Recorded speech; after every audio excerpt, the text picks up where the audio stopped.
Hey, Eddie. How you doing? Good. How you doing, buddy? No topic off limits. Nothing is safe. WeirDopes are here, so try to be brave. WeirDopes coming at you. WeirDopes, are you dope too? WeirDopes coming at you. WeirDopes, are you dope? He's auto.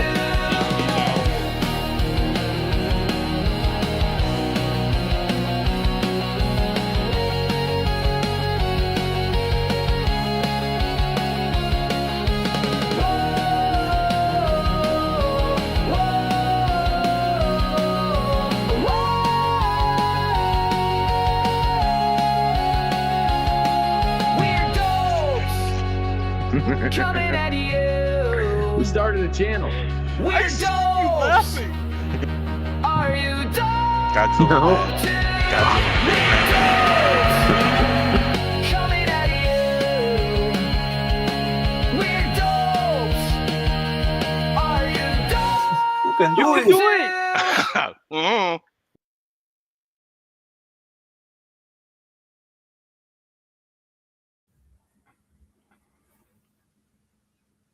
Happy Saturday! Woohoo! Howdy ho. How you doing, How's Noel? everybody doing? Doing good. How about you, buddy? Oh, doing great. Excited that we're going to have our good old buddy Onrie on here in a few minutes. Oh yeah. It's going to be a gonna fun get time. crazy. Show people, prepare yourselves. This is going to get nuts. And actually, as we say it and we speak it, here we go. Oh, he's here. What's up, guys? Onrie!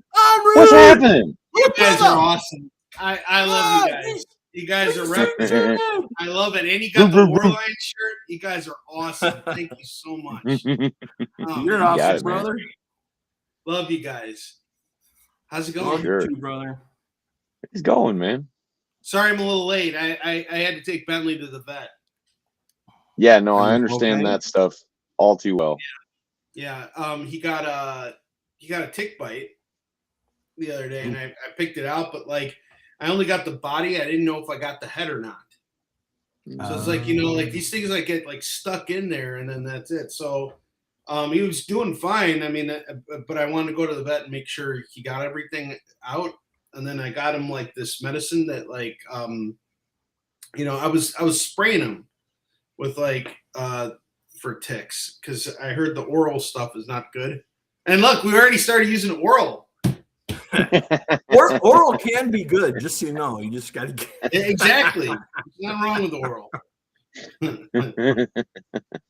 And as I promised everybody who was watching my live streams that like when I came on here, I was gonna be like hungover and fucked up and everything. Like this is gonna be a really awesome show.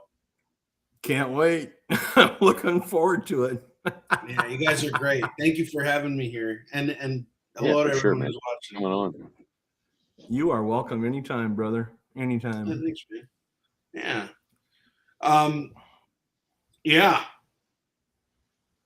Damn. It's like good to see you guys in person. Yeah, for sure. Ed always comes in on the shows and is like, dropping like the best jokes in the comments. You want to tell them about the best joke? Which one? Our ongoing joke? No, yeah. Oh, Uncle Jack. about Uncle Jack. Hey, Uncle Jack. If Uncle Jack stuck on the roof, would you help Uncle Jack off? Yeah. Yeah. That one? And Uncle Jack's tapioca, homemade tapioca. Like I just see like Tapioca sauce and Paul chips. Newman's face. Oh, man. with a blotch of tapioca. Like Just like Newman's Ranch. he's dunked his head in it. Oh, too He's funny. like really enjoying it. It's like all curdy and oh god, this is getting bad. It's already horrible. This is off to a good. I love what you guys did with the background here. Yeah, for sure, man. Yeah. I love seeing Stan there. That's awesome. You guys are great. Thank you for doing this. Yeah, Oh, you're absolutely. I so figured welcome. that's a big thing, man. You got a forward from Stan Lee in one of your books. I do. A fantastic. And you know, fucking I forward. don't talk about it enough. I usually like it's been one of those things where it happened such a long time ago. Like this was literally when I first started out in comics.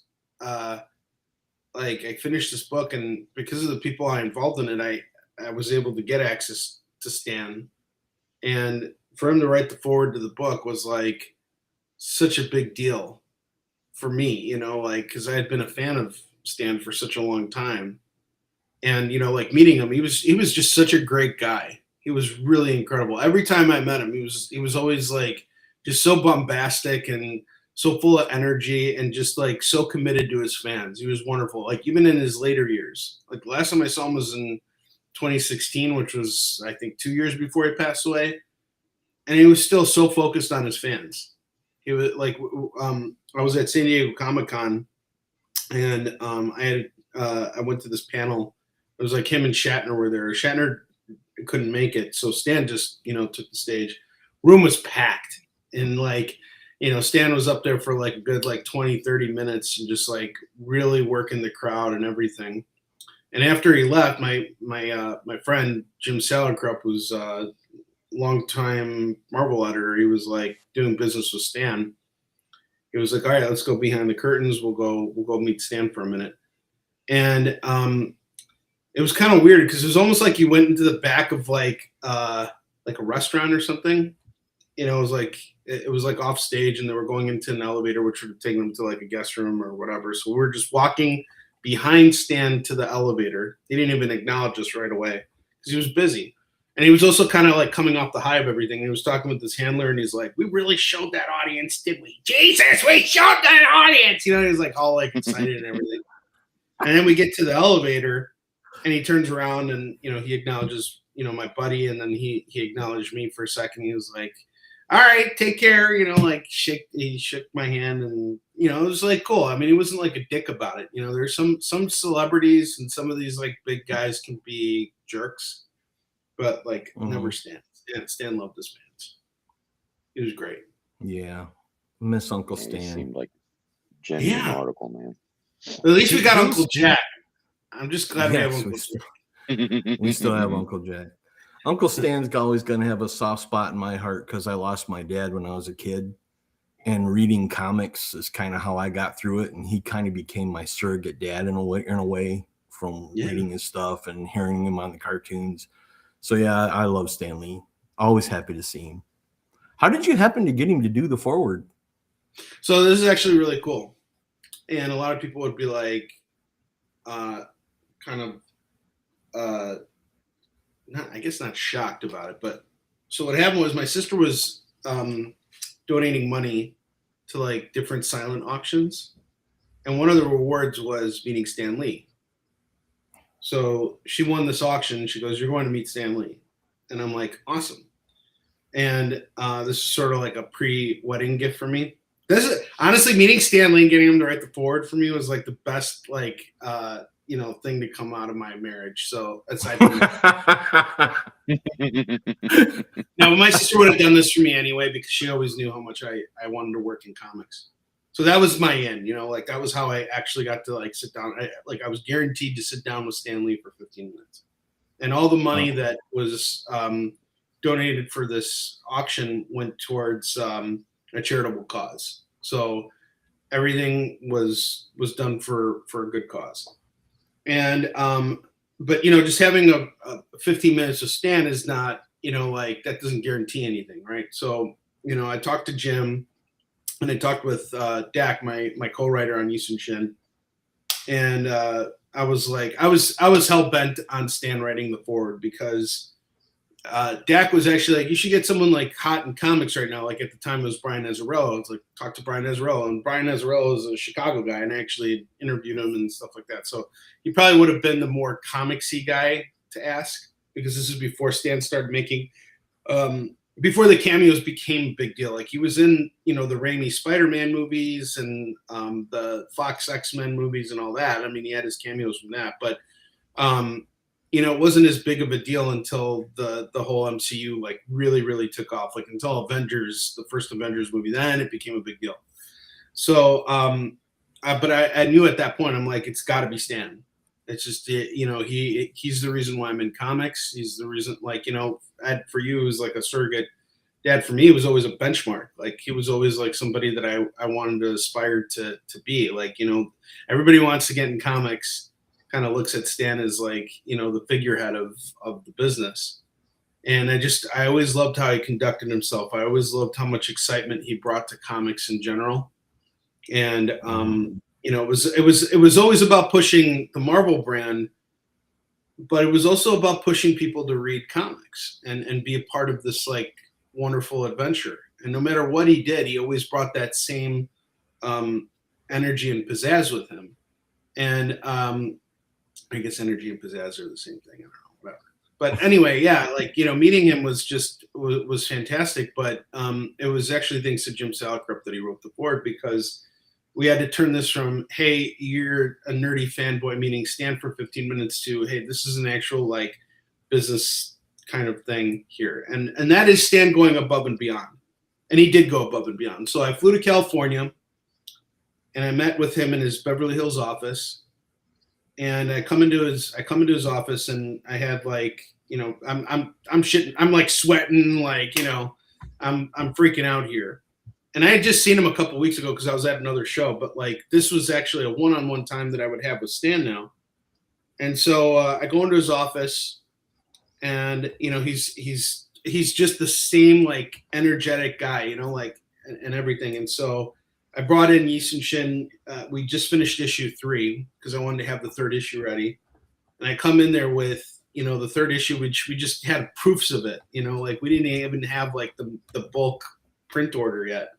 So I come in there with these books, and you know, this was before his site really started to go like just right on the cusp of it. So he was still able to kind of look at it, and he was really impressed with the artwork. And you know, I told him I was an aspiring comic creator, and like, you know, I'd already done conventions. I had mentioned that I was at this Detroit convention that he was at. And so and Pete, I see your comment. I will tell you guys who Soon Shin is, but just let me finish the story real quick. So I showed him the books, and I was like, Stan, I would really mean a lot to me if you could write the forward. And you know, I'm a friend of Jim Salicrup's, and he had messaged you, and you know, and Jim had actually messaged Stan the night before our meeting, and Stan responded to Jim, and then Jim forwarded me the email, and he said, you know, don't worry, Jim, I'll take care of your friend. You know, he's in good hands. Because Jim and Stan had a very they had a long-term working relationship. Jim had been editing Spider-Man for well, he brought in Todd McFarlane. You know, Jim's actually an uncredited creator of Venom, and he was involved with, you know, Kraven's Last Hunt. You know, he did so much Spider-Man stuff in the 80s and 90s. And just across the line, I mean, he was editing Fantastic Four during John Byrne's run. You know, he did Avengers with Steve Englehart. You know, it's like he was editing everything. So him and Stan knew each other very well.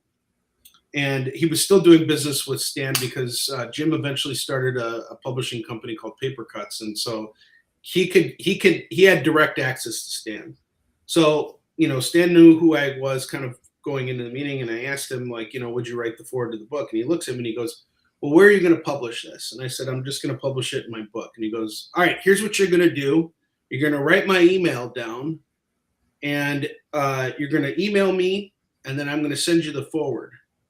And I was like, okay. So I didn't have a paper and pen, so I had to like borrow something, and like, you know, from Stan Lee, he gives me a fucking marker, like, you know, I write his email down, and his email was so simple. It was bkman@aol.com. Like it was like the simplest, stupidest email you could imagine. But it was Stan's email, you know. So I chatted with him for a little bit, and I was just so excited. I went out, and I was thrilled. Like he agreed to do it. Later that day, I was like, what if he forgets? You know, like, what if this doesn't happen? So I walked back to my hotel. I'm like, you know, you get that high, and then all of a sudden you're like, shit, what if he just said all that to me? Wait a minute. You know, it's like, what if this doesn't go through? And I get back to my hotel room, I email him, And I just forget about everything. I'm like, I'm just gonna go chill. And me and my ex, we just like went on the pool and hung out for a bit. And then I come back to the hotel room and I get an email from Stan, and he goes, "Hey, it was really nice meeting you. I'm sending you the forward. Just make sure you read it over and make sure you're okay with it." I looked it over. It was great. And he sent me 2 copies, one with this full signature, which I have framed in my basement, and then one with just Stan on it, which I sent to my editor. And my editor assured me, he goes, Stan hates having things pile up on his desk. So if he promises to do something, he gets it done as quickly as possible so that his desk is clear. Like, he hated having a cluttered desk. So so that was it. In 2 weeks, I had this forward, and that was it. But the one thing I forgot to do was to take a picture with Stan, because like my first meeting with him, I was fucking like nervous and everything, right? So I forgot the camera, I forgot all this stuff, so we didn't get a picture together. Which brings us to the story of this photo right here of me and Stan, and then I'll tell you guys what Soon Shin's about. So I went to I missed this opportunity to get a picture with Stan, and I was like, shit, like what am I going to do now? And I was like, well, I need a professional photo with him, and there's got to be a couple ways I can do this. Like, either I buy a ticket to get an actual photo with him, or I reach out to someone and see if I can, if I reach out to one of his handlers, I can see if, I can work something out. So I actually emailed him directly because I had his email. Then it occurred to me, I'm like, I got his fucking email. Just email him and be like, hey, Stan, like you wrote the forward to my book, but we never got a picture together. Is there anything we can work out? So Stan put me in touch with one of his handlers. I reached out to that handler and I said, hey, is Stan going to be at any of these upcoming conventions? And it turned out he was going to be in New Orleans.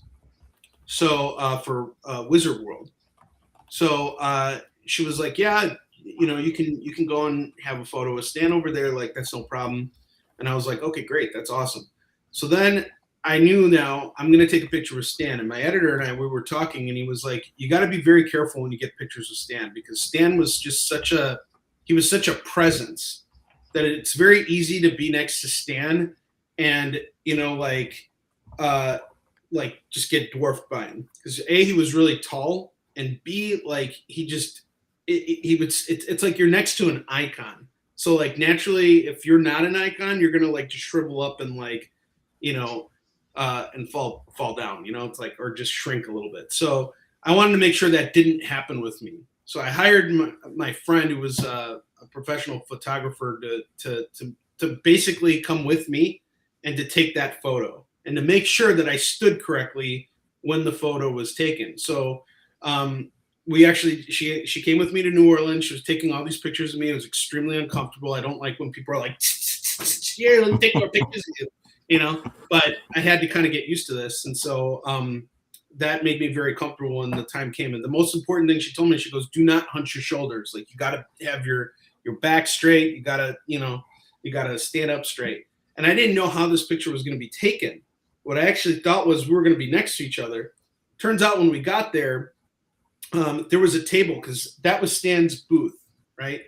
And there was a table separating him from his fans, because this is before the celebrity picture taking was like, that system was really established. So it's like meeting Stan Lee was like, you'd have to wait, and it was an attraction, but it was like not really organized the same way it is now. So there was a table separating us, which worked to my advantage, because now Stan had to lean over, and there was enough of a buffer to where I could stand up straight. And so that picture turned out perfect. And I'm just so happy that it turned out the way it did. But that was like a whole study right there. I mean, like literally every little thing that goes into all this comic book stuff, there's so much stuff that people don't see behind the scenes that goes into it, especially when you're doing your own branding and all that stuff, which now leads me over to Soon Shin. So I'm sorry I didn't give you guys a chance to like say anything at all. Like, did you? I'm just glad that you had clothes on in the picture, brother. Unlike those other photos that got released.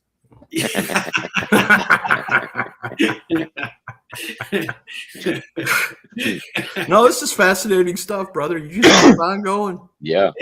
Well, I guess I mean people should know about Soon Shin now. Like, I kind of like jumped. Do we have his Kickstarter to pop up there? No. Yeah. Do you guys need the link? Yeah. You guys need the link? I should have it actually. Yep. Let me just. So I put the horse before the carriage. I guess I should tell everybody what Soon Shin's actually about and why it's so cool that Stan Lee wrote the foreword to this book. So he's like a submarine commander for the Arizona Navy, right? Yeah, for the Arizona Navy. He recruited Uncle Jack as his friend. He's the best seaman in all the land. Oh, there you go. Snap. You got that one. Uncle Jack Seaman gets him off the deck.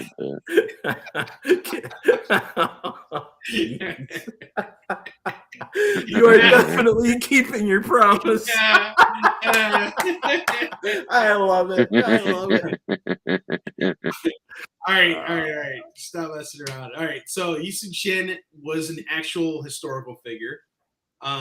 And he was a Korean admiral that fought the Japanese samurai when they invaded Korea.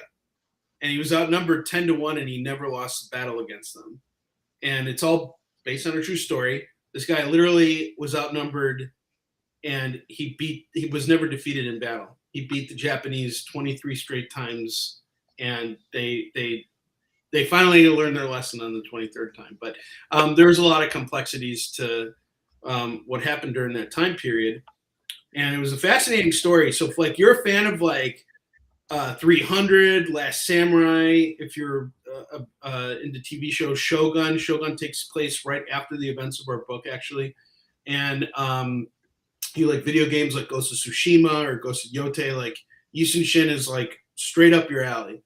And what we did is we took this Eastern story and we presented it with Western storytelling techniques. So it's basically imagine you're reading, a Marvel book, but it takes place in Korea in the 1500s.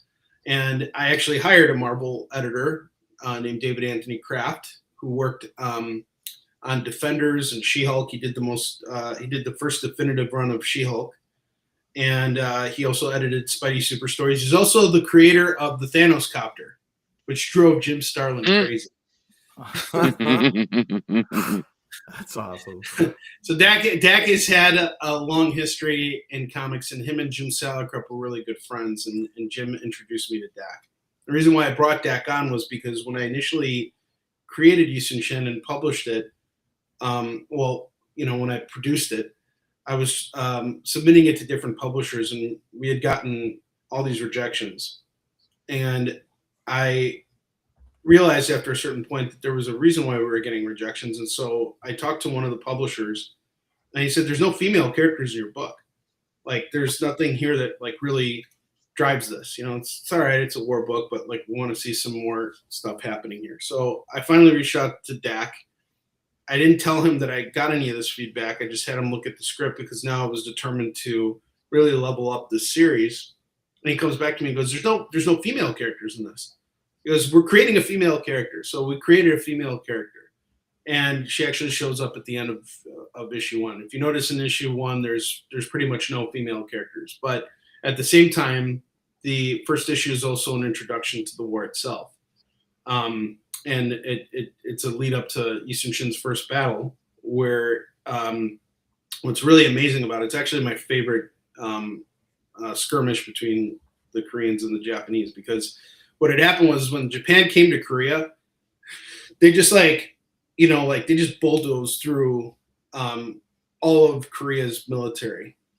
There was this big standoff between the Korean army and the Japanese army, and the Japanese just kicked the shit out of them because the Japanese had been kicking the crap out of each other for over 100 years. And so they were really, really strong now. And the Korean military was not prepared for this invasion. And so they sent their strongest cavalry up against the Japanese, and they got their asses kicked. They just got destroyed. And so for 3 weeks, Korea was and just dealing with the worst situation. It's almost like what we saw happen very recently between Russia and Ukraine. At first things got really, really bad, and everybody's okay, Ukraine's done for, and Korea was the same situation. Well, then 3 weeks pass, and the Japanese are set up in this harbor called Akpo, and they catch sight of 15 Korean battleships, and they're like, fuck is going on here? And it's a small fleet led by Soon Shin, and he takes on a fleet of over 50 ships with only 15, and fucks them up so badly that by the end of this battle, like nearly 5,000 Japanese soldiers die, and not a single Korean soldier died in that first battle. Like, that's how decisive the victory was. It was such a brutal, like, pounding for the Japanese. And after that point, everybody's like, what the heck is going on? Where was this guy 3 weeks ago? And after that point, like, Soon Shin started, planning all these, like, skirmishes against the Japanese, and using the territory, using technology, using whatever he could use at his disposal to basically trap the Japanese and beat them, beat them very badly, to the point where they would lose taste for combat. And he actually developed the first ironclad warship that was used 400 years before the U.S. Civil War. It was called the Turtle Ship. In our book, we call it the Dragon Ship, because that's also what it's called too. But it's called a turtle ship because the shell of the ship had iron plates on the top. So, and on top of these iron plates were spikes. So they would line it up with oil too. So when the Japanese would jump on these ships to try and board it, they would slip and be impaled by the spikes. And it was crazy what he managed to pull off with just like 2 or 3 of these ships. He could destroy an entire fleet of Japanese ships with just like a few of these. But Soon Shin's he didn't just fight like naval combat. Like he got up close and personal, especially later on in the series. But like when he first started winning battles, the Japanese got really afraid of him, so they sent ninja. They sent ninja a number of times to try and kill him. And every single Assassins. time, they would send assassins, and every single time he would fucking kill them and send their heads back to the Japanese. Hey, we found these guys, here are their heads, and he was just so well prepared for what was going on, and he knew that the invasion was imminent about a year before it happened, and he had everything working against him, and he made the best use that he could of his of the Navy, and actually the Korean military was considering dissolving the Navy completely before he came in. He had actually managed to barely convince them to keep their just a few ships. And in fact, Wow. When the Japanese invaded initially, there were 4 naval commanders, so he was one of them. The other 3 naval commanders, one of the naval commanders destroyed his entire fleet. He was like, we can't fight the Japanese. We're destroying our ships. We're going to retreat to land, and we're going to, just join the army. Like, that's how they weren't thinking straight. And it's funny you say, "Holy ships, Batman," but like he's like the Batman of Korea. Like he was using like he had his Batmobile, which was like the Dragon ship, and he had superior tactics to the Japanese. He was always one step ahead of them. And that's what's really cool about this. And it all actually happened. And that's what really drew me to the story, was the fact that this is a real guy, but on top of that, he was a badass. And like, no one's going to write about this in comics, especially people in our culture and Western civilization. So why not bring this character to the West? And why not do it in a way that they're going to really connect with it? So we looked at movies like 300, obviously, and comics like 300. Conan the Barbarian, Masters of Kung Fu. We really wanted to make this a fun comic that would feel like something that you would have seen from Marvel. And having Dak on board was really great, because it's like you had a guy who understood how comics in the bullpen were made. And me as a creator, I felt really compelled to put everything into this and to really push it. And what I initially was hoping was that this would springboard a career for me to get me into more mainstream stuff in comics. But the deeper I got into the story, the more invested I felt in it, that I didn't really want to venture outside of it. In fact, I really just only worked on the series for the first 15 years of my career. And so, like just going to conventions and selling these books, and that's how I would make my money. And I would, we would really take our time with the production process and really make sure that every single issue was done right before we released it. And so now we're on issue 11, which is the penultimate issue of our series, meaning second to last. So it's going to be 12 issues total, and we're now working on issue 12. So we have issues 1 and 11 completed, and folks who come and join us on Kickstarter right now have an opportunity to get the first 11 issues of our series, which is basically the whole story. And you can also get the hardcovers, which have the forward. The first one has the forward by Stan Lee, and both of them, both hardcovers, have over 50 pages of bonus content in them. There's like maps and interviews with our creative team and all kinds of stuff. And we have a really incredible creative team on this. They're all international, and it's fantastic. I've really enjoyed working with these folks. And issue 11 is a kind of a cool issue because we're debuting a new character. Her name's Soon Shin, and she was a character that my current editor, Chuck Pino, and I created together. So a little backstory of David Anthony Kraft. We had worked on Soon Shin together for the first 10 issues. And unfortunately, he passed away from COVID during the production of the 10th issue. So it took me some time to come back to this series. But after he had passed away, I started working on a different book with another editor named Chuck Pino, who you guys know, Zach and Ed know very well. And we completed that. Yeah, he's a great guy. Chuck is not just my editor, he's my friend. And he really helped me get out of that dark place. And we recently came back to Soon Shin, and the biggest thing for us, again, female characters, like where there are men, there will be women. And we really wanted to introduce a cool female character for this latest issue. And Chuck came up with this character. Like, this is all Chuck right here. He did some research online and discovered this Korean toilet deity, which sounds really disgusting. But she had really long hair, and she would choke men when they went to, was it the latrine or whatever, and to outhouses. Yeah, it's fucked up. Damn. And so she's not the goddess herself, but she's like a physical embodiment. Like, it's almost like an identity that she uses. And right. We've tied it back to the entire lore that we've built with the story to explain why she comes in at this point.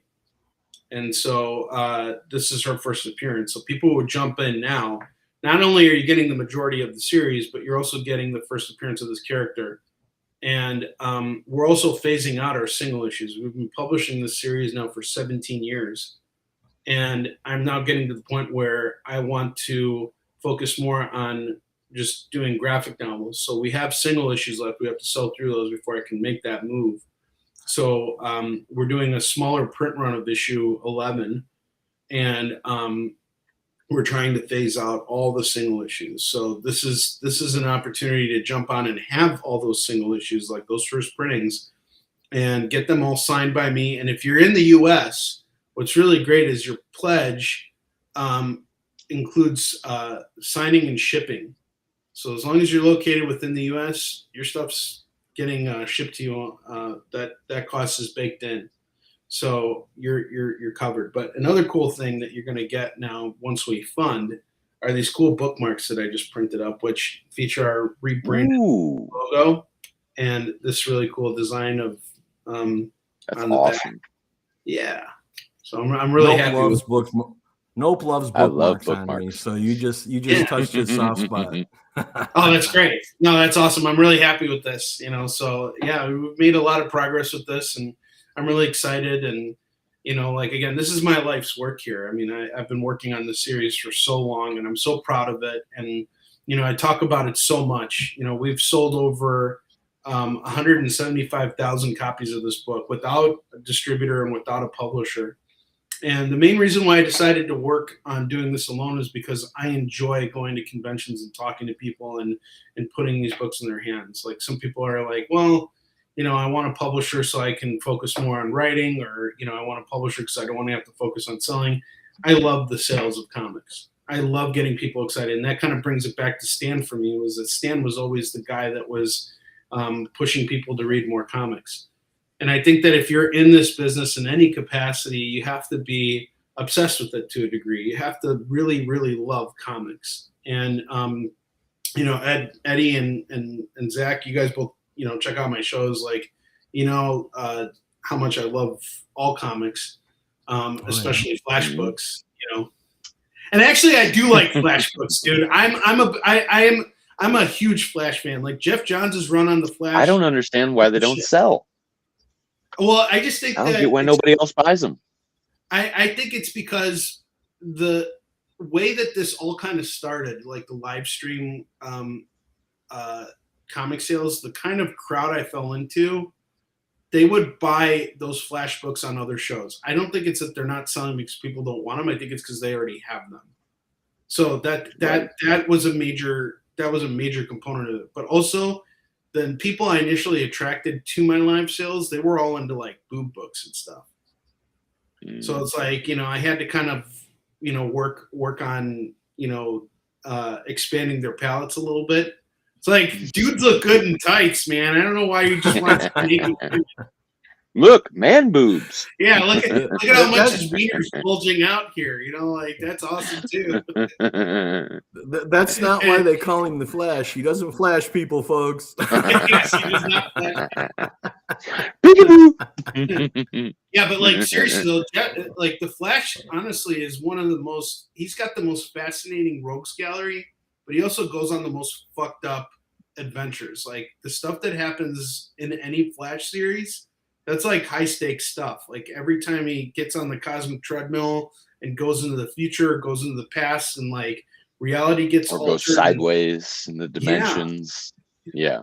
Yeah, and even I haven't read Crisis of Infinite Earths. Like I have the whole series, but like when Barry Allen died on, because he was going to, like, that's fucked up. Like that's crazy. Died. No one ever really dies, except for Uncle Ben. Well, Uncle Ben is dead as fuck. They have never brought back. Oh yeah.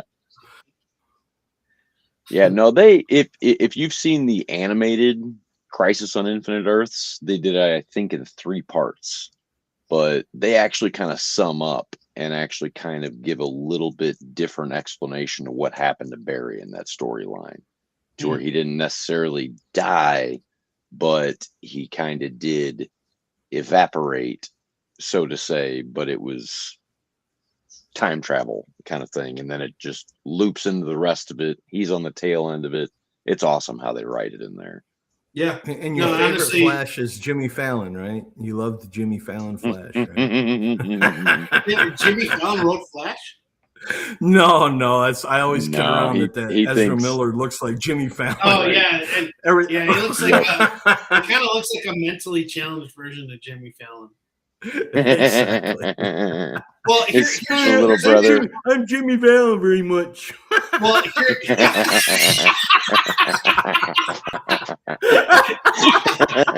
just flew into the DCEU. Boy, are my wings tired. Read my books. I want to be in another movie.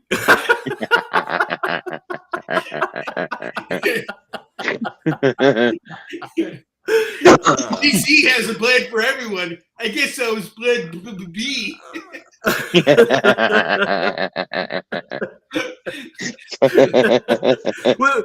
Why did I get stuck with the Clooney Batman? That's not fair.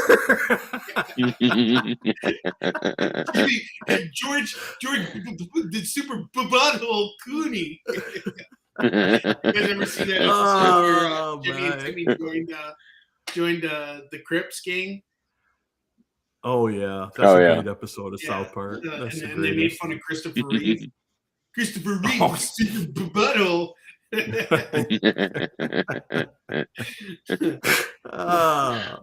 That's too funny. Yeah, but like honestly, that's the thing I love about comics too, is like comics bring people together, and you know, when I think about like the direction I took with, you know, the stuff that I created, it was, you know, someone told me very early on in my career, it was actually Tim Seeley, who writes a lot of stuff for Marvel and DC. So if you want to work in comics, work in comics. You want to go make movies, go make movies.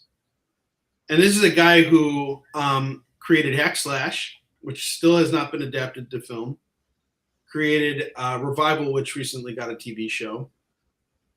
And has been dealing with all this Hollywood crap for a very long time. And the one thing he said was, the Hollywood stuff will drive you crazy. He's like, if you're going to make comics, focus on making comics. And do it because you want to make a good series. And so I really haven't focused on a lot of adaptation. Like we've had a few licensing deals here and there, but nothing that has, you know, I don't feel like I've really tapped into the full potential of what I can do with this outside of comics, because I'm focused on just making a good comic. I really want this series to finish and to be the best that it can be. And I'm really, you know, you see things like this get fucked up all the time because of Hollywood, because people put the horse before, or the carriage before the horse. Kind of like how we started this when I was talking about Stan before I even told you guys about the book. But, you know, like if you look at Game of Thrones, I was actually having a conversation with my friend about it yesterday. It's like everybody was really disappointed in that last season because, you know, George R. R. Martin, he never wrote that final book. What ended up happening was Hollywood said, okay, we got this really popular show. You're not writing a book, so we're going to write an ending for you. And that was it. And that was the one thing that you don't want happening. And actually, I have friends that created projects, didn't produce them fully, and then went to Hollywood. And Hollywood saw the potential in the project, but because the project wasn't finished, Hollywood started coming up with their own ideas of what to do with it. And it's no longer your story. It's no longer anything now. It's some watered down concept that you're hoping will reach a large fan base. But you have to be very careful of that. And I think it's really important that when you are telling a story, you stick to the source material, you finish that up, you put all your energy into it, and then afterwards you kind of put it out there and see what the world tells you.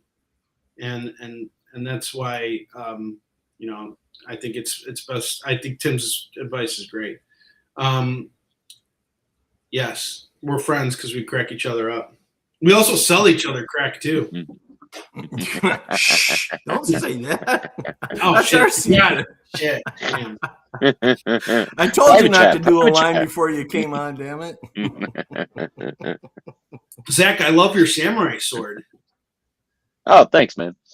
That's from the movie The Last Samurai with Tom Cruise. Oh shit, that's awesome. Yeah, it's That's badass.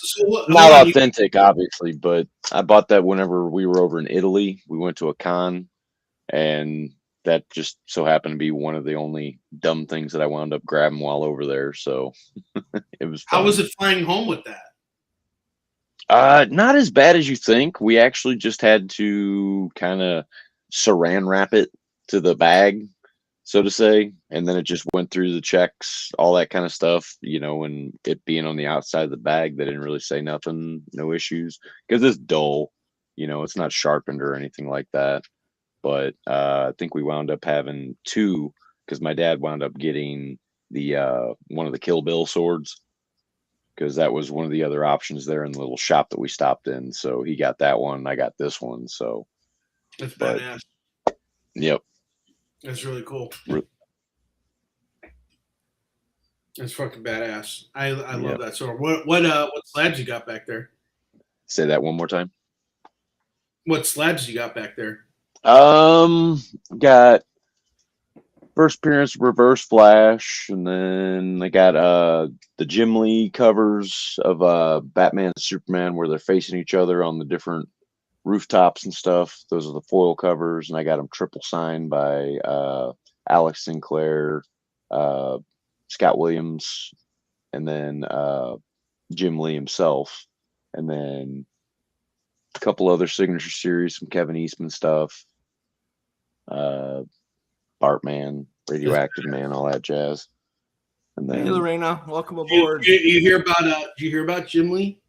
recent news? No, Yeah, he's dealing with some health issues. no, I didn't hear anything diabetes. about that. Really? What's up? What's up, Lorena? Hey, Lorena. Lorena's in the house. Yeah, he's like he's got type 2 diabetes, so he's actually going to be taking. He can't grind anymore the way he used to. Right. So he's finishing up Hush 2 right now, and then he's like, I'm done. He's like, he's just gonna, continue running DC, but he's kind of not gonna. He's not gonna push or promote anything until it's done after this, because he's like, this is just taking me such a long time. And Hush 2 has not been. I mean, it's not what Hush 1 was. It's almost like, sort of like no one's talking about it. Like Right. I've heard some people say some things about it, but like it's not like Dark Knight Strikes Again where everybody's like, what the fuck is this shit? Like this is so bad you had to go back and send it to DC and have them redo the whole thing. But it's not unlike that either. Like you can feel the age in that run. But like I still have to commend Jeff and Jim for sticking through with it and finishing it up. Like there's something to be said about it. Cool. I'm looking forward to seeing how it ends. Yeah, I hadn't heard about that either. Is he in like bad shape, or is he just kind of having a rough? No, he's all right. He's actually doing kind of okay health wise. It looks like he lost some weight, like intentionally lost weight. So that's always a good thing. Oh, for sure. But it's like he used to work at night. He used to grind from like 1 to 4 a.m. Just drawing and all that. And he's like, I can't do that anymore. Like I'm just, he's pushing 65 now. He's older. Yeah. So it's crazy to see these guys aging in real time. It's like, fuck, Jim Lee's 65. I remember when he was like 35. Shit, like, he's been around forever, and even Todd, like I saw Todd McFarlane at New York Comic Con. He's up there now, and Todd's actually the new Stan. Like he's totally the new, comic book figurehead. Yeah. And he's great. I love Todd McFarlane. Todd's the shit. He's probably got the most homaged covers in the history of comims. Yeah, that ain't no Totally. kidding. Oh, absolutely. I'll be right back. Jim does too. Yeah. I would say Jim does too. Jim. What I liked Jim's is when definitely- Todd homaged his own damn cover, though. That cracks me up when he does that. It just absolutely cracks me up. Did you see the for the Superman Spider-Man? Yeah. Did you see what Jim did with the fingers? Yeah, I did. I did. And then he spoofed the fingers. On Superman, because Spider-Man's fingers were all fucked up. And Now they just need were some like, Liefeld feet, and it'd have been perfect. Oh yeah, then they'll be like full on, Totally. But back to Soon Shin for a minute, folks. I can vouch for this firsthand. It's an amazing story. The art is gorgeous. Onrie was one of the first online sales shows that I ever caught years ago. And just hearing him talk about it, I think you had like 9 books out at the time. And I think I bought all 9. And I bought the one about your grandpa, which I just love that book. And he signed them all for me, but the story's fantastic. The art is gorgeous. And my only piece of comic book art I bought from his War Lion series, his very first issue, and I've got that framed. So Onrie is an amazing And you know what's great about it? What's that? It's the only nude page in the book. Oh, thanks for telling everybody that. You had to. That was an accident. I didn't know. Yeah, no, that totally. But what's great about it? It's you should have seen the original page 1. Oh boy. The original page 1 was the sex scene. Warline opened up with the sex scene. Wow. And it opened up with the sex scene because I wanted to show the passion that existed between him and his wife. But what ended up happening was it came off very disingenuously. When I started showing it off to other people, they were like, it felt gratuitous. Like you were just like I was just putting it in there to start the book off with the sex scene, which is really strong. I was really confident that this was the route to go, up until the point where I realized, am I going to be attracting the right kind of reader with that? So I changed the first 2 pages. The first 2 pages of Warline #1 were the last 2 pages that that were done in the book, because we redid that first scene. My only regret with that page that I bought is I didn't have one of you sign it. I'm like, that was so stupid. I should have asked you guys. Oh, dude, bring it with you to like Grand Rapids Comic-Con or something. I'll sign it for you. How far do you live from Grand Rapids? About 2.5 hours. Oh shit! I was gonna say I could just stop on by, but no, you're a lot closer. It's a lot closer when you go to Novi. That's a hell of a lot closer. Oh, okay, dude. Next time I'm in you're by Motor City Comic Con. I used to go to Motor City Comic Con almost every year until about 10, 15 years ago. That was my last time. And then with COVID and me breaking my back and everything, I'm still trying to rehab through that. But I'd love to get to a con to meet you in person, brother. That is on my list. Oh yeah, dude. The next time I get in, I keep not getting into Motor City Comic Con. I wanted to do their May show, and they're like, no, fuck you. And then their fall show happens at the same time as Grand Rapids Comic Con, which is one of my best shows. I mean, honestly, both shows are great. But do you ever go to the con in Ann Arbor? I can't remember the name of it.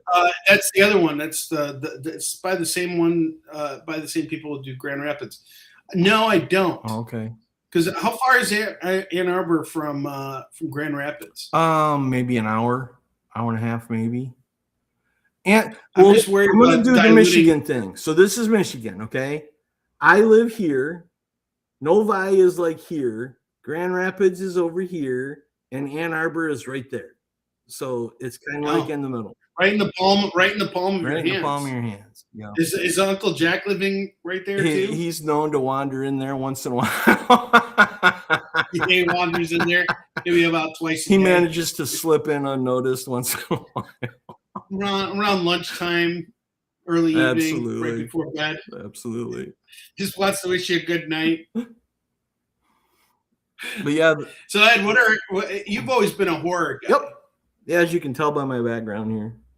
Yeah. Is that the Mark Spears? Oh no. These are the original Universal Monsters. It's just a thing that I use as my backdrop. It's a what do they call them? Not a comforter, but a throw blanket or whatever. And I just hang it up behind me because I love my Universal Monsters. But yeah, I'm so big into horror. That's indie horror. Dude, and indie stuff is all I buy. I only buy indie. Yeah. So I love horror. I'm actually become so much more of a horror fan over the last couple of years because my sons are really getting into it. Have you read Devil on My Shoulder? No, I haven't. Dude, that's one of the best. I'm reading Murder Podcast right now from Ignition Press. That one's really fucking good. Well, that's a really it's so Devil good. on My Shoulder is one of the best horror comics that I've read in the last 10, 15 years. And you've only missing the first 3 issues. I think the 3rd issue came out last month, so you're not too far behind. Another really good one is Harrower. If you haven't read Harrower, I had Harrower. Remember, I had that. Oh yeah. That's right. Yeah. That's another really good one. And my other one would be oh hell, I can't think of the name of it now. Of course, I'm gonna blank on it, but it'll pop to me. What's that other book? Nope, it has cul-de-sac. I can't think of the name. Where Monsters Lie. Where Monsters Lie. That's another great series for horror fans. Where Monsters Lie. Well, what's Devil on My Shoulder about? Well, it's I can't really say without spoiling it, but. Oh, okay. Yeah, I mean, I can read you the thing if you want me to pull it up on League. But... Is it a story about your conscience, basically? Kind of, but if your conscience was evil, well, it'd be the devil on your shoulder, like the old cartoons. Right. That's. Have you ever checked out Severed by Scott Snyder? You'd have to remind me what it's about. All right, I'm going to be on the prowl because I honestly don't come across a lot of horror comics when I'm doing my back issue dives, but I am going to be more conscious about it now. Severed is fucking amazing. It is such a goddamn good series, and it's about a couple of orphans who are being hunted by a hobo, who is basically like a demon that like eats people. Change. It's like a monster that eats people. Change. And the artwork in there is so fucking good. It feels like it's really well rendered, and it feels like you're in the story. You know, like it just pulls you in, and it's like some of Scott Snyder's like earlier horror stuff. It was published by Image a long time ago, but you're a horror fan, like that one, holy fuck, it's so good. Are you familiar with I Spit on Your Grave? No. Okay.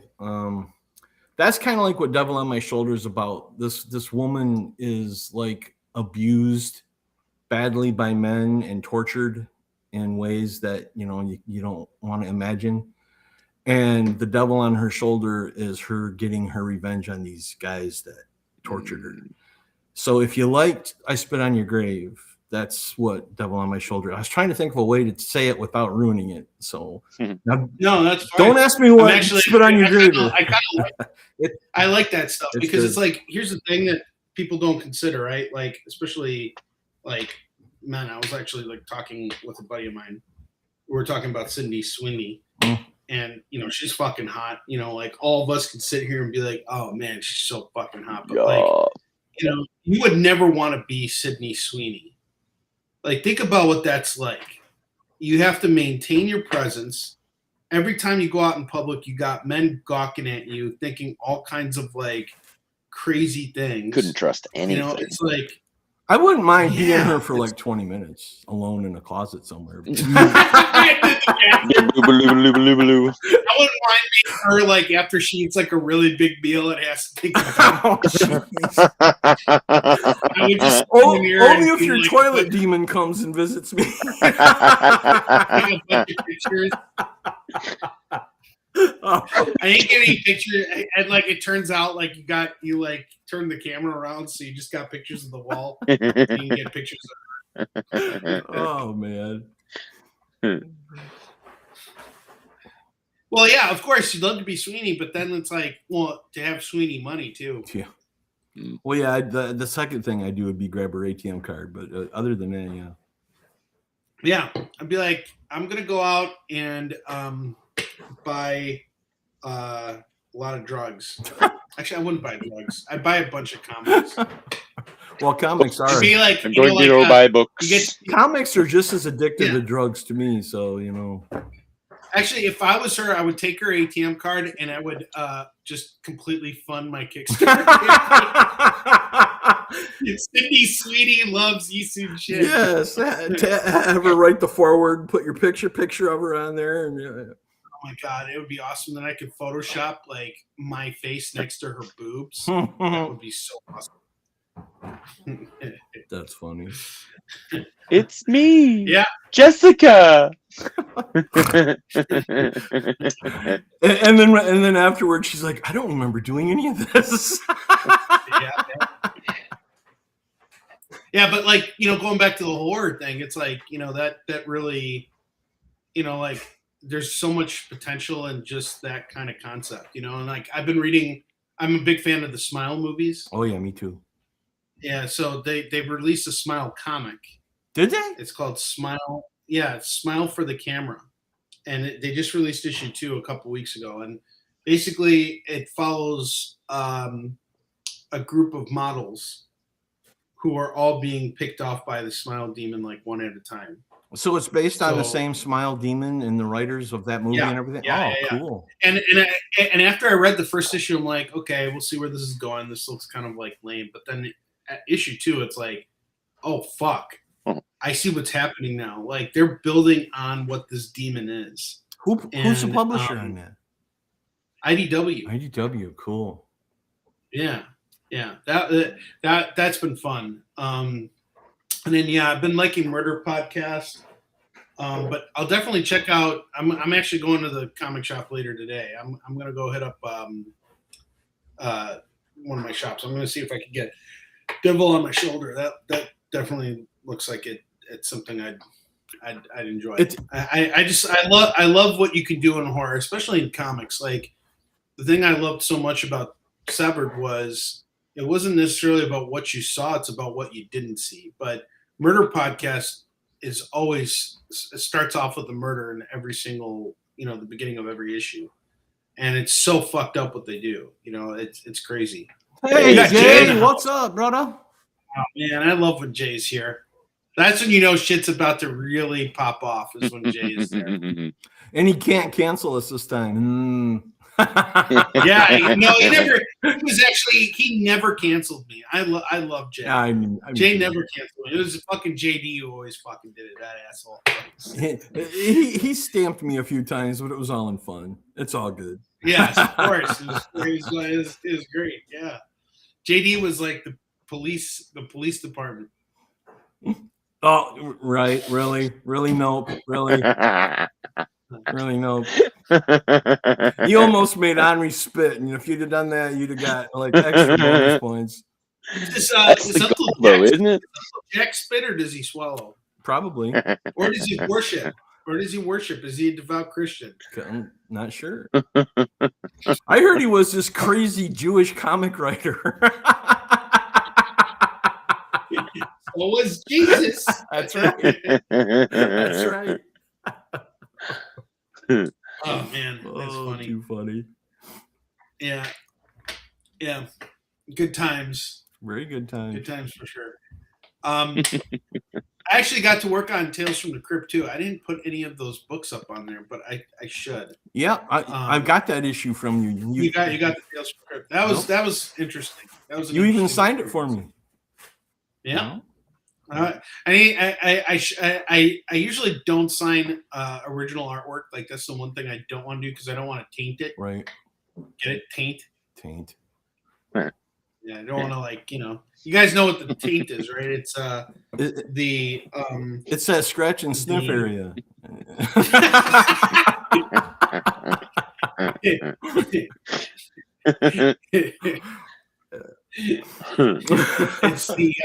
It's actually got a scientific name called the perineum.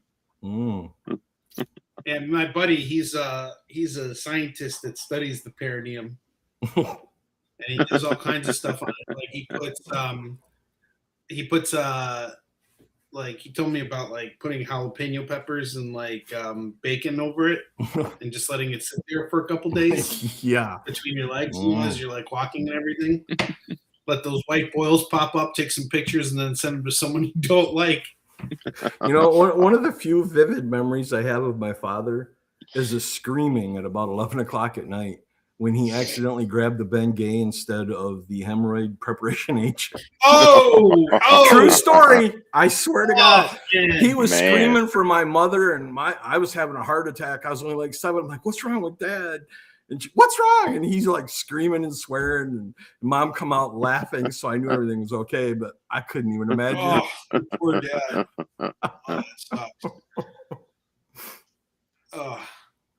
Yeah, Bengay, that shit. I used to, when I did martial arts, back in the day, that was the stuff you'd put on over your, your joints and everything like that. And that's basically icy it hot, was great after you put it on there, especially when I was in pain and shit. It took the edge off. But yeah, you ever got that? You had to wash your hands. Yes, I was just gonna say very thoroughly, because if you touched your eyes, or God forbid you touch that area, you're fucked for a good couple hours there.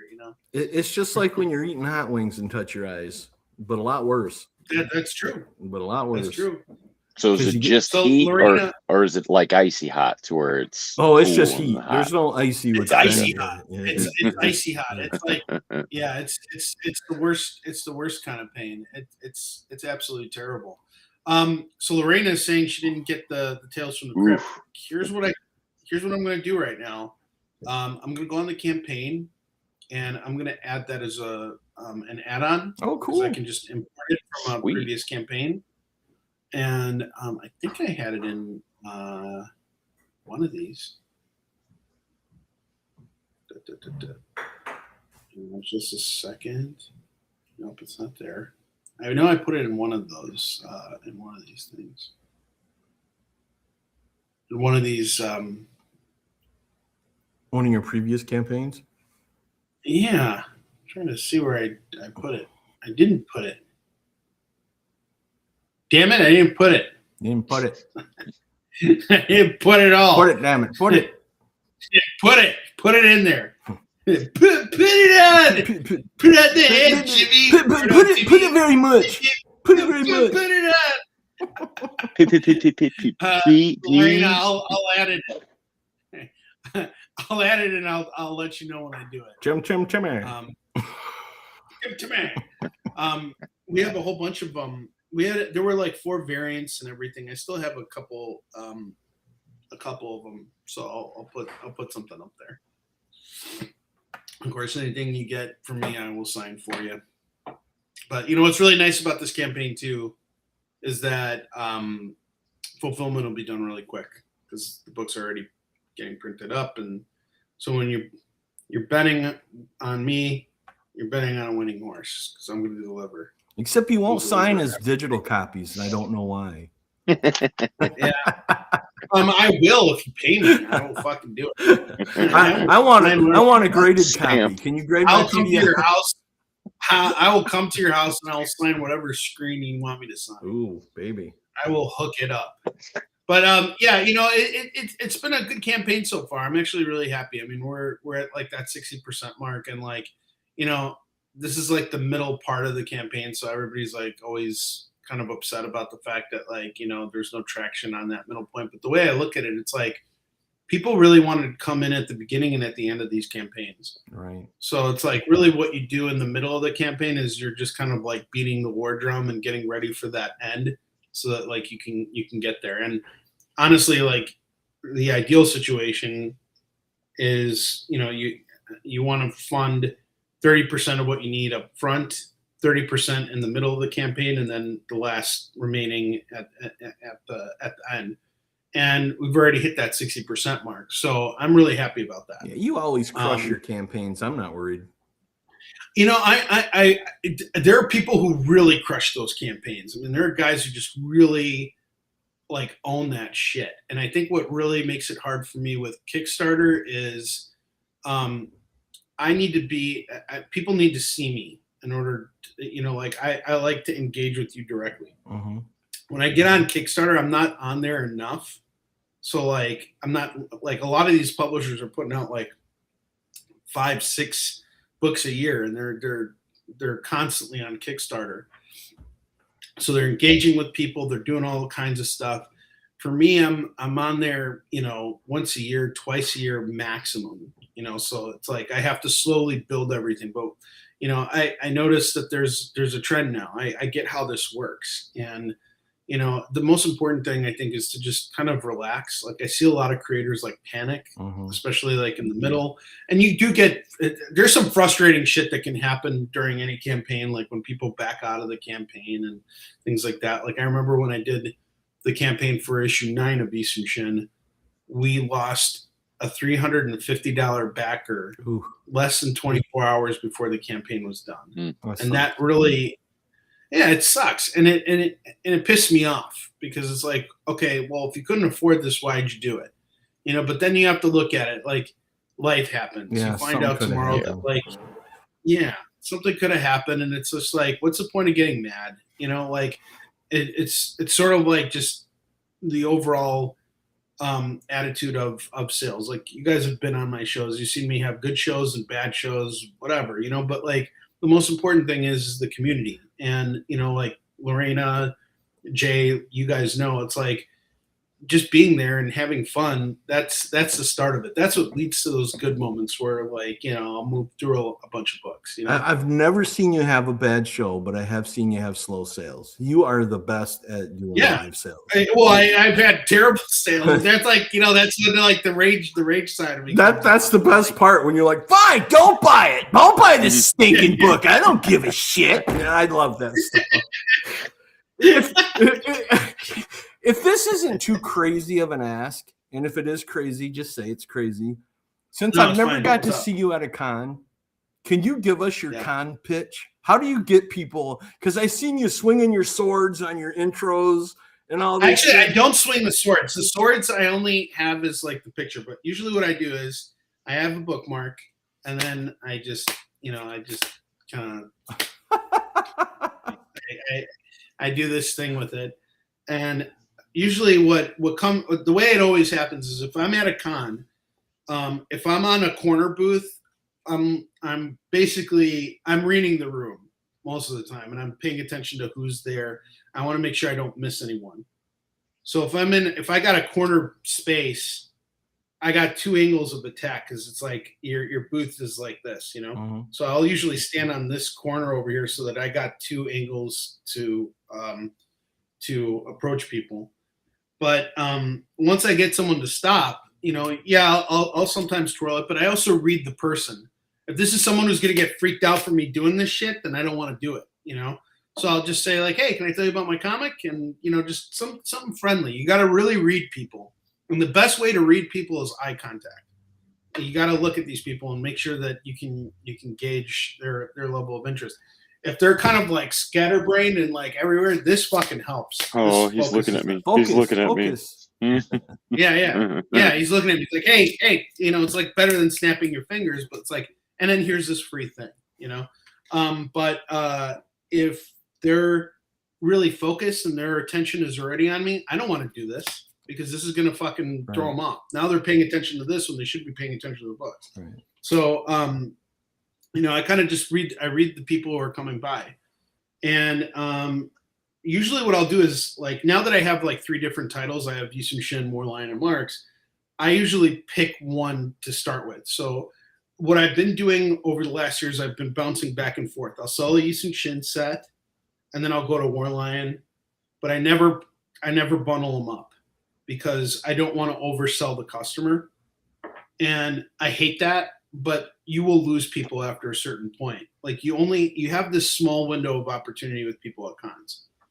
And everybody's there on a limited budget because they didn't come there to blow their wad on you. They came there to blow their wad on, you know, like the celebrities they want to meet or, you know, all kinds of other stuff. They're there with their families, you know, so they have maybe somewhere between 20 and max $150 to spend. Now the $150 guys, those are like the rare opportunities, but these people are also there to buy art. They want to take their money as far as it can go. Right. And this is not based on speculation. This is based on like what I've noticed over the time that I've been doing this. So I know how to read the room now.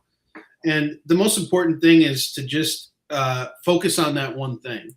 So if I sell one Soon Shin set, whatever it is, if it's just 1 through 4, if it's all 11 books or it's the 2 trades, just focus on Soon Shin. That's it. Let that be the one thing. And then I move on to Warline. And Warline is really easy to bundle up with Marks for some reason because Warline's a short pitch. I pitch it and it's like, this is the price. Now I can go on. Can I tell you about one more thing? And then I can bundle it with Marks.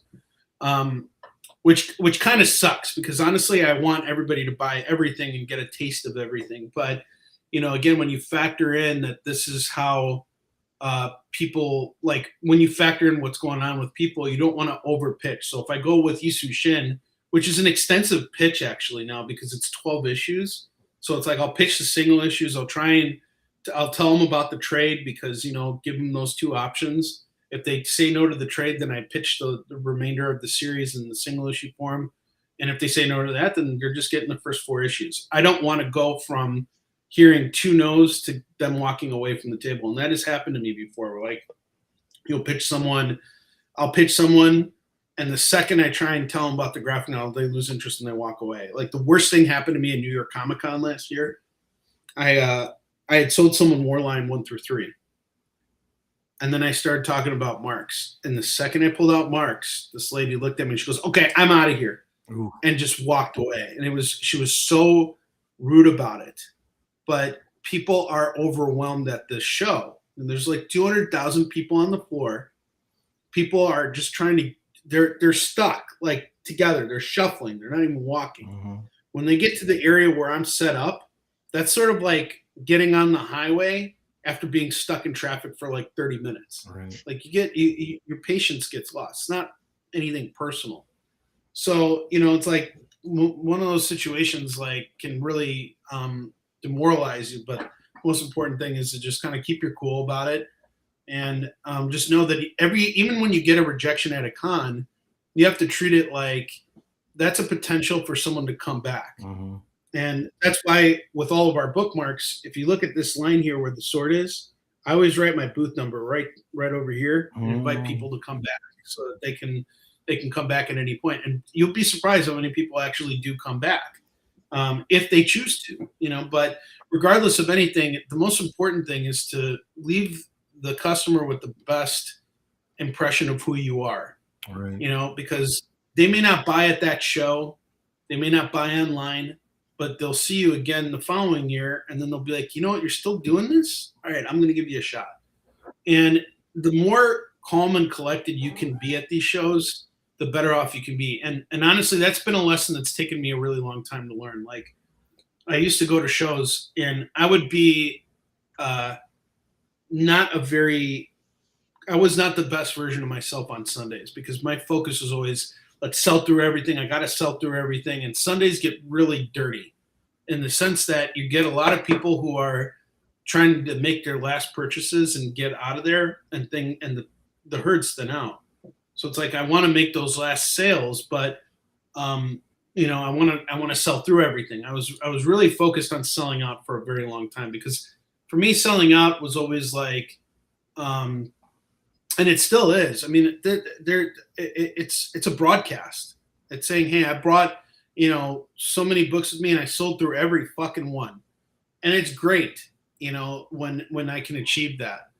But, now I've actually changed that tactic because for me, I would rather bring in more value from the people that shop with me than move through so much volume.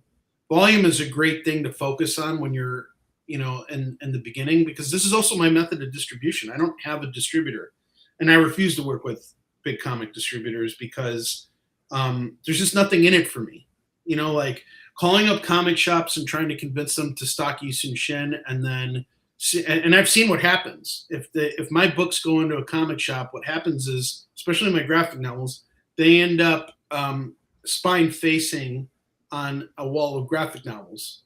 So why is anybody, unless someone is specifically looking for it, and they're not going to push it because I don't own real estate in the shop. You go into any comic shop, there's real estate that's purchased by these publishers, not literally purchased by the publishers, but it's how the retailers set up their shop so that they can move the product.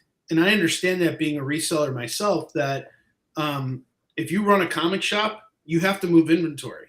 It's like, I bet all these retailers would love to support everything, but they can't support everything because they have bills to pay at the end of the month. Mm-hmm. If they have to spend an extra minute educating the customers about what my book is about, that's a problem. So the type of retailers that I want to work with are retailers that are excited about our books, that want to sell them, and that's what I'm focused on. Otherwise, I'm direct to consumer.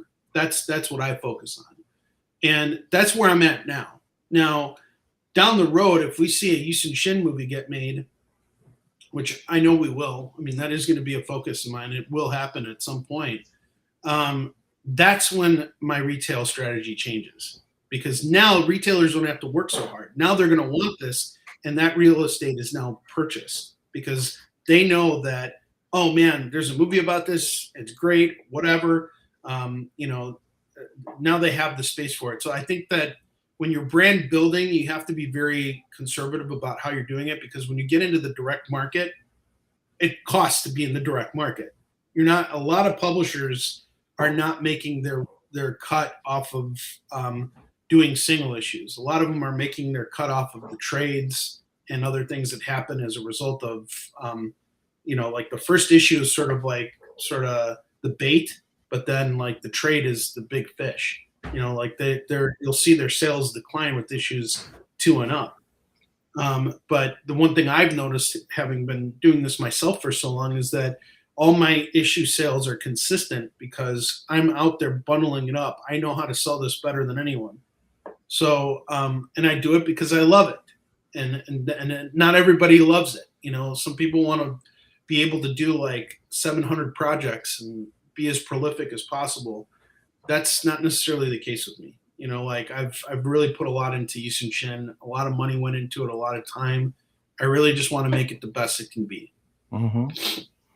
Well, and you can kind of understand when a customer might be a little snippy too, especially if it's a summer con and it's hot and the con is charging $15 for a glass of pop. And I mean, that kind of stuff just peels at their money real quick. So you can kind of understand it. So it's good that you got those great personal skills to talk them down and, make a connection with your bookmarks and your other ideas. All right. Yeah. I mean, it's really just, you have to develop a sense of patience, and I'm always learning. Like I am by no means a master of what I do. And, I'm learning from everybody all the time and learning from myself. I mean, you learn the most from your own mistakes, like that's the key to everything. You have to fuck up sometimes. And, there are times when my psychology can be thrown off on the floor. It has happened so many times. And I did like 20 shows last year. After a certain point, you just I didn't have a life outside of work and being a dad. Last year, it was really hard. It was really hard. Like every other weekend I was on the road, and every weekend that I wasn't on the road, I was being dad. And so I didn't have the life outside of it, which was really hard because I started to forget who I was. I was like, who am I? I'm just some guy who goes to shows and sells comics, but like after that, I kind of, started focusing more on myself once the con season ended. And that was important. Like you need to have a balance in everything, like you can't just be so obsessed with work. And a lot of people, especially in comics, are working really fucking hard. Mm-hmm. Like they just don't have an off button. But if you don't turn the off button, if you don't turn off, I think that's going to affect your psychology. I don't think I would be able to be as good as I am without that break in between to reset, because, you build up, it's almost like you're a tea kettle, and, you're filling up with water, and eventually that water is going to boil, and you don't want it to, mm-hmm. To get to that point where you can't handle it anymore. And again, being in New York Comic Con, not only are those people shuffling and dealing with shit, but I'm dealing with their frustration, which means I'm absorbing their frustration, all their negative energy. I'm absorbing it. And I'll get to that point, and when that happens, it's like, you really can't do anything. Like you literally cannot do anything because, going for a walk, good luck. You want to go for a walk, have fun shuffling like everybody else. You want to go to the bathroom? It's going to be about a 20-minute walk to the bathroom right now. And then you're going to have to wait in line just to go take a piss. Mm-hmm. It's like, it's bad. So, one of the things I've been doing that has actually really helped is meditation. Sometimes I'll just, sit down at my table, turn the chair around, and just close my eyes for about like 20 minutes or not 20 minutes, like about 5-10 minutes, and block out everything. You just stop thinking about everything. Stop worrying about money. Stop worrying about this and that. It doesn't fucking matter anyway. Right. But you give yourself that time, and then you can come out there again. You can be relaxed, because the one thing I learned very early on, especially from live sales, from Jen King, she always stressed this with us when we were when we were on CBS on the Comic Book Shopping Network. We would have this little chat group where all the retailers were joined in. And she would always remind us that, like, you are someone's happy place.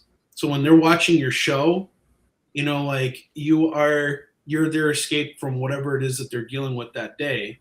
So be that, you know, don't bring your problems into it with them, because then they're going to absorb it, you know, and sometimes that could be a good thing, you know. So I'll share some of the, if I'm really in a shitty mood, I'd rather let you know, hey, I'm in a shitty mood right now. Here's why I'm in a shitty mood. Don't take it personally, rather than be like, fuck you, fuck you all, shit in my ass, you know, like that. Like, that's terrible, you know.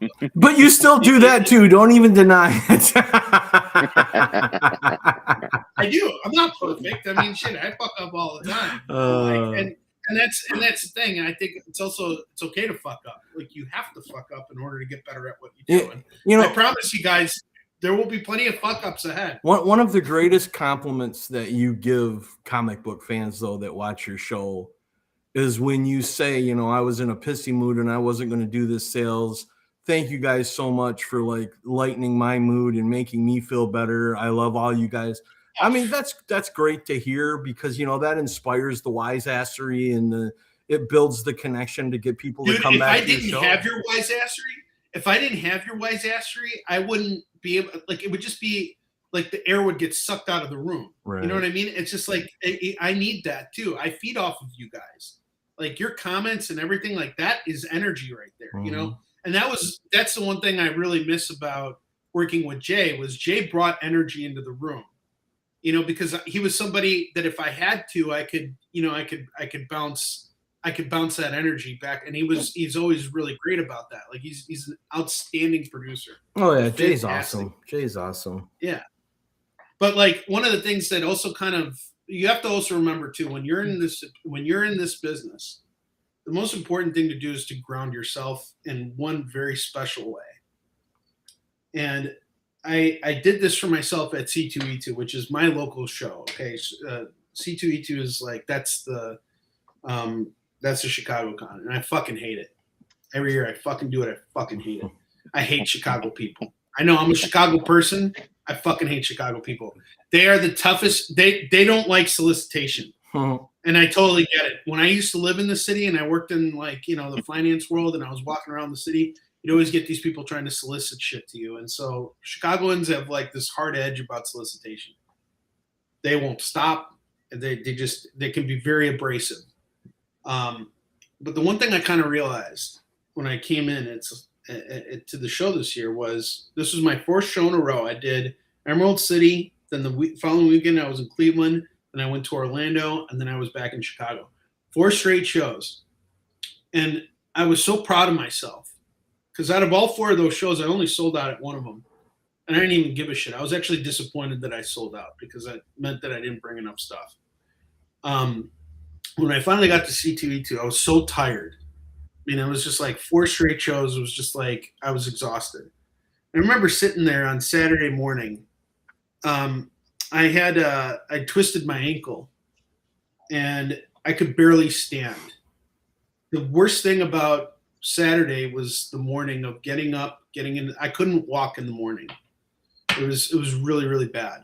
But I had to get up. I had to go shower, and to get dressed and get to the convention center, walk from the parking garage to my table, which is a long walk. That was what I was dreading about Saturday, not the actual show itself. So I got through all that, and I get to my booth, and I fell asleep at my booth because we got there like stupid early to like beat traffic. We got to the convention center at 8. The show doesn't open until 10.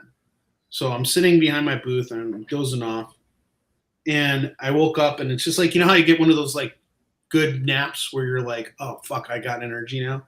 Well, that's how it was for me. And I remember the first people who stopped by my booth were these 2 20-year-old kids, and they were there to meet Ryan Otley, to get him to sign a bunch of Invincible stuff and Battle Beasts for them. And they went and they bought all of Soon Shin, and they were awesome. And I thought to myself, I remember when I was their age, going to a con and dreaming about the day when I would get to do this for a living. And now here I am doing this for a living. So whether I have a good day today or a bad day, who the fuck cares? I get to do this for a living, and I will keep doing this for a living. So that was great. And I didn't have the best day. Honestly, my Saturday was just equal to my Friday at C2E2. And C2E2 is an expensive show. Like, that is an operation right there. The booth space was so expensive. I sublet the space. I had to collect money from people. That's never fun. All that stuff was just, it was so much logistics. But here's the thing. I get to do what I love for a living. So what the fuck am I bitching about? Do I want to be working at an office job that I fucking hate? No, I'm doing what I want to do. So that's one thing I have to say that grounds me. And that's something I will definitely be thinking about whenever I go to shows and I get, exhausted, If you can do what you love and be successful at it, I mean, that's what it's all about. I mean, absolutely. Yeah, for sure. Yeah. If you can pay your bills at the end of the month, like that's the most important thing. And it's challenging. There are people who are still shocked about it. Like I remember I went to a comic shop a couple of weeks ago, and the guy was asking, "So how's your book going?" I'm like, "Good." He goes, "So what do you do full time?" I'm like, "This is what I do full time." He's never seen me at a con. He just knows me from being a customer in his shop. Not a lot of people can do what I do full time. It's very hard to really just focus on the sales. There are people that do it, and the people that do it, I can honestly tell you, are some of the toughest people I know, period. Like, H.H. German, he does this book called Calico.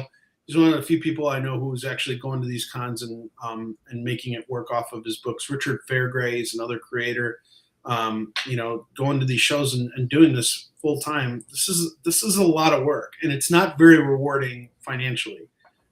You have to fight for every fucking dollar you make. But at the end of the day, it's rewarding because you get to do it. You get to survive doing it another day. And when you can pay your bills and, take care of yourself and your kids and your family and all that stuff, that is what makes it rewarding for me, because everybody was always telling me it can't happen, that it won't happen, Onrie J.K. Simmons himself in the Mirror hype. Are you selling or are you sleeping? Oh, it's too great. Always be selling. Yeah, always be selling. Oh, that's so great.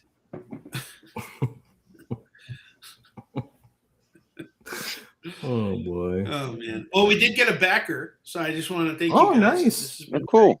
great. Yeah. Nice. This is good. We got a little bit of motion here, so that's good. Well, I can see the trend going upward. we'll make sure So that that's good. we'll make sure that we got links to your Kickstarter.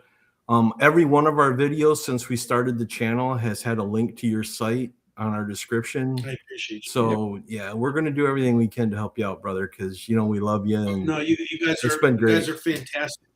And honestly, both of you guys, this is the first time we're actually like interfacing, over a live stream. Like most of the time it's just like in the comments, but it's great to put a face to the name now for both of you guys. Right.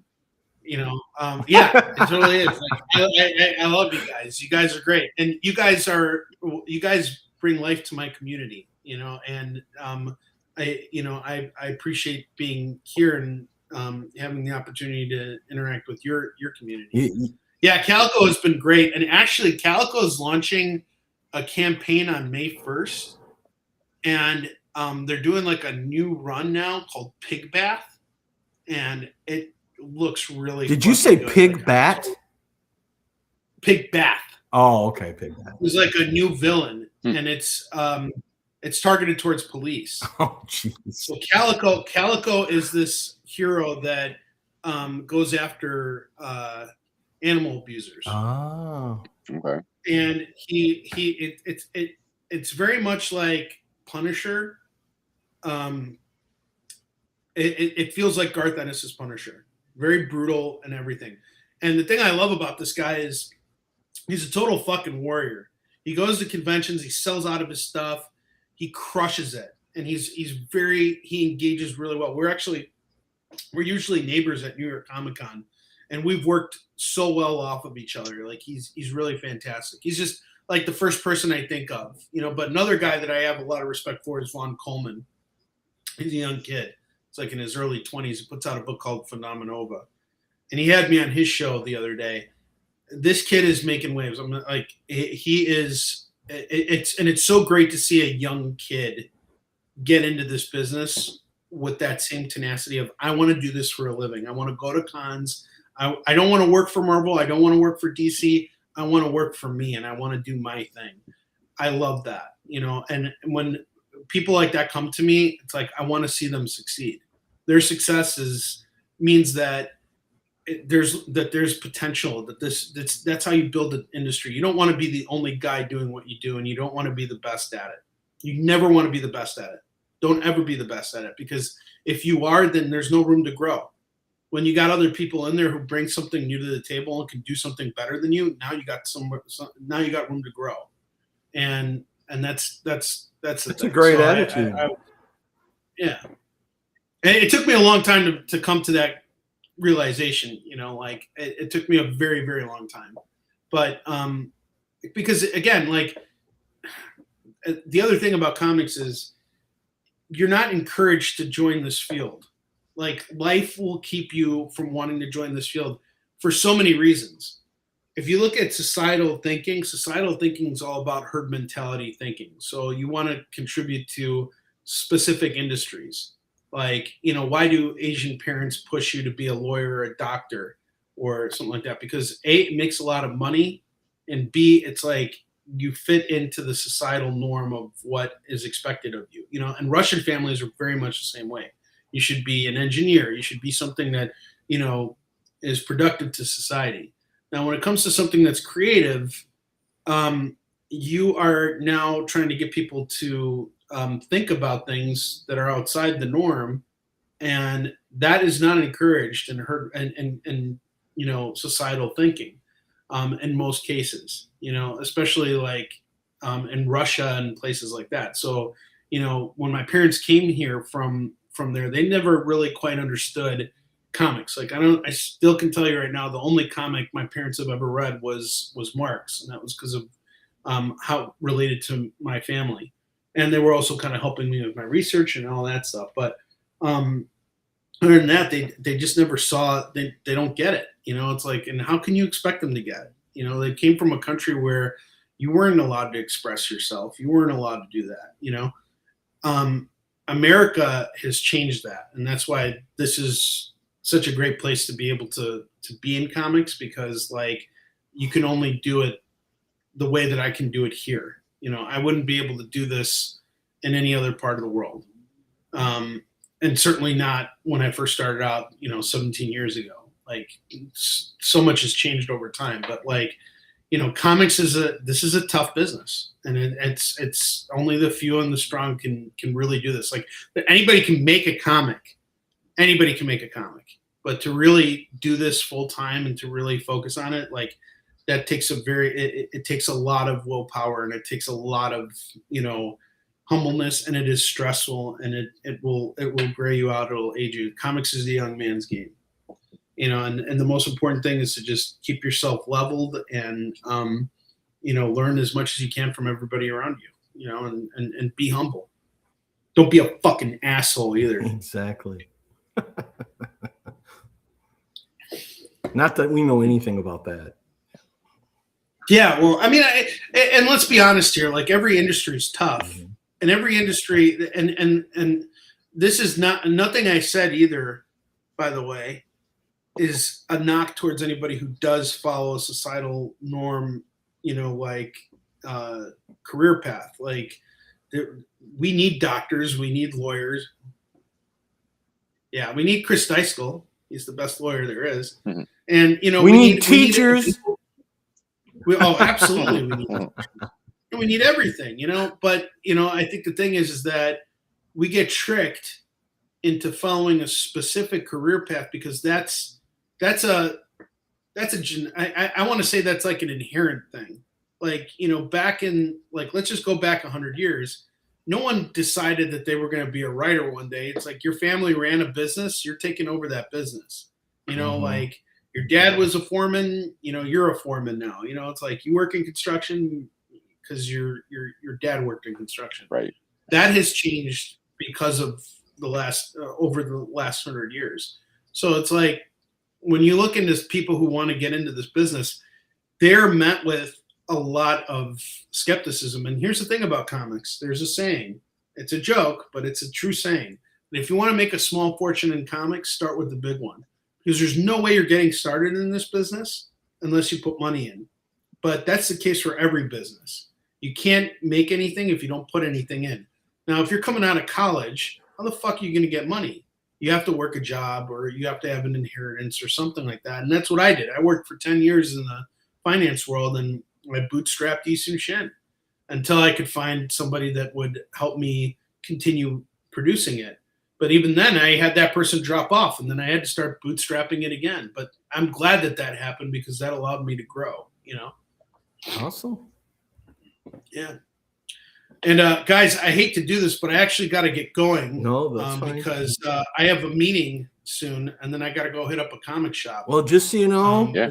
it's been a pleasure having you. You're always welcome. Sure. Dude, If you're ever got, you guys are always welcome. if too. you're ever wanting to sell anything, or if you just want to pop on and say hi, just let us know because we have this. I love you guys. We love you. I too, love brother. you guys. Thank you so much. Yep. You guys are great. Thank you. You Soon Shin, Thank you so people much. support it.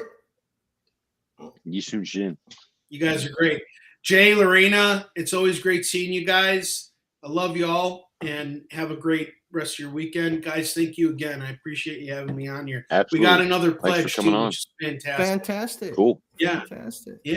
Good Yeah. deal, man. All right, guys. Have a good one, See you brother. later. Have a good one. Yeah, take All right. care. Yep. See you, bud. Yep. Yeah, that was fun. Oh, yeah. More than everything I was hoping for and more. Oh, yeah. Onrie never disappoints. He's the man. Ooh. Yeah, no. 5 a.m.'s kinda catching up to me. Two-Face. The what? I said you and I have been taking turns playing Two-Face. Oh, with chat. going up and down. And like, you can see my eyes. You can see me Yeah. talking. Oh, that was a lot of fun. Yeah, for It sure. was nice to actually be able to verbally talk to him instead of just chatting at him. Right. Or just listening and, yeah, like you said, chatting at him just in the chat. Actually Yep. be able to respond. I have to Yep. keep reminding myself too that, hey, you can talk.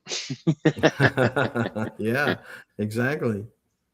Yeah, because you get so fixated on his stories that you're just listening and you're like, oh yeah, we should probably say something at one point.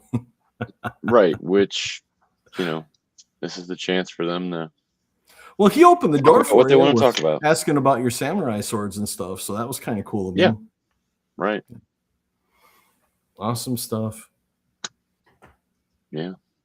So Well, what that you was wanna our do, bud? interview with the great Onrie Kompan. Please, we'll have his site and his Kickstarter and all that stuff pinned. Check it out. If you can support him, great. If not, just tell a friend, share it, post it. He's a great guy. He really is a great guy. and So- and they're all good books. Every one of them. I haven't read a bad one yet. So Very true. Very, very true. I'm not saying that just as a friend or a shill or anything like that. This is not a paid promotion. Exactly. Not a sponsor. Oh, but today's dehydration has been prevented by chocolate mints. Not a sponsor, but you could be. You could be. You could be. You Just could let me be. know. So do we want to bullshit some more, or do we want to call it a wrap? We could probably give it a call. Call Okay. it. We Sounds keep good. it like a knit tight, all with the Yep. interview. Sounds all about good to you, Soon me. Shin. So Yep. Sounds good to me. Thank you for everybody that showed up, for Thomas and Pete and Kat and Lorena and Jay and whoever I Jay. might have missed. Shill alert. Hmm. You're super shill. Right. Yep. Have a and great then day, for- everybody. Thanks for popping in. For anybody watching, yep, we'll have links for it, like we said before. So And we'll keep be an eye making out. shorts of it, I'm sure. I have no doubt. Oh yeah. Until next time, people, stay dope. All right. See you guys.